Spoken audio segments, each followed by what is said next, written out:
Oh. Hello. I think there's a few cameras here. Okay. Now, where should I go? Around here. Around here? Okay. Oh my. Put you right on the Put magic spot on here. this magic spot. Okay. That's right, that's right. There we go. Okay. Archbishop Collins, let's Wait start for with the cameras to get back on their tripods for just a moment. Okay, fine. Okay, we'll wait. Archbishop Collins, we'll start with a congratulations and just ask you how you're feeling. Thank you. Well, I'm just very honored. It's an overwhelming experience to receive this call from the Holy Father to be a cardinal, and I pray that I may be faithful in that mission. It's really quite remarkable. I just heard yesterday, I was in Washington for some meetings on translations and things like that, and I got these little notes on my BlackBerry to call the nuncio's office in Ottawa, and I wondered, I wonder what that is. So as soon as I called, he said, well, Holy Father's going to make you a cardinal tomorrow. And I said, oh, amazing. And what did you think of that phone call? What was your first reaction? Well, was there any hint of it at all before? Well, no, I just was sort of astonished, and I thought, well, what a great honor. And so I really am very grateful to the Holy Father, and I think it's a sign of, above all, of the appreciation for this Archdiocese and its central role in the life of our own country, and also for our own country. Because the role of cardinal is sort of a worldwide kind of a role that has that sense of responsibility for the whole church. And I think when individual bishops are named to be cardinals, it's a reflection on the role of their own diocese within the great picture of the church. You spoke during Mass about focus. Of course, your focus will now change.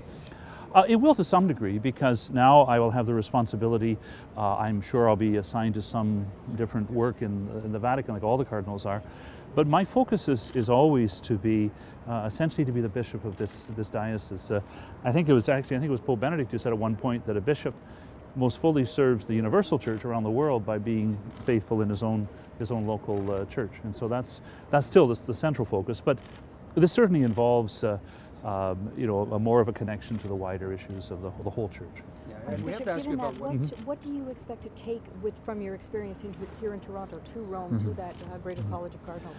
Well, I think that I'm one of some cardinals have a focus on the particular work within Rome, and about half of the ones named today have that stress, that emphasis, whereas others, like myself, and I think of Archbishop Dolan of New York, are diocesan bishops. So we are bishops in the local churches. And so I think that as we serve the mission of the whole church, I think what we all bring to that is the sense of what it means to be a bishop of a local church.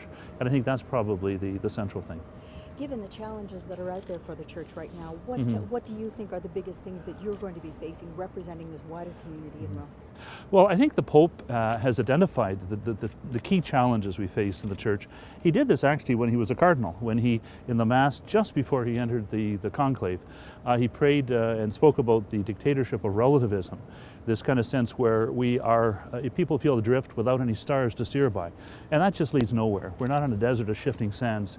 We are on our way to the New Jerusalem. And so that sense of focus, the direction through the gospel, that's the heart of it all. And this is brought into focus even more by his stress upon the new evangelization. That means reaching out into the parts of the church that have become a little jaded. I think especially in the northern hemisphere, where there seems to be kind of secularism has had its corrosive kind of effect.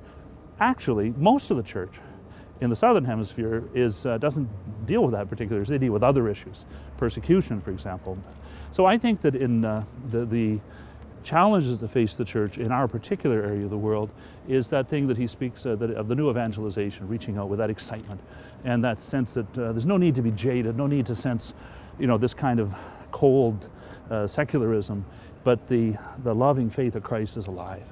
Do you think the fact that you're one of the younger generation who will be going over there will bring something to that in terms of that evangelization you're talking about? I'm honored to hear that I'm part of the younger generation. I'm going to get my old age pension next month. I'm turning 65, actually next week or next month, but I'm going to be getting. So to be called up for, thank you. Well, you still are among the younger I guess ones. I guess you have a point there, but. It's I don't know really. I just do my best. I'm just I love being a priest. I love being a bishop, and I'm just so honored the Holy Father has invited me to this. It's not something in a sense different. It's just a newer dimension of the mission of serving the Lord as an apostle. Archbishop, can we get your reaction to someday ultimately helping choose a new pope? Well, that is the most solemn responsibility of the College of Cardinals, of course, is that whenever a pope dies, the College of Cardinals gathers in a conclave to elect the new pope. And I think that is just a thing that one, but you know, when they do that, they have the prayers of the whole church with them.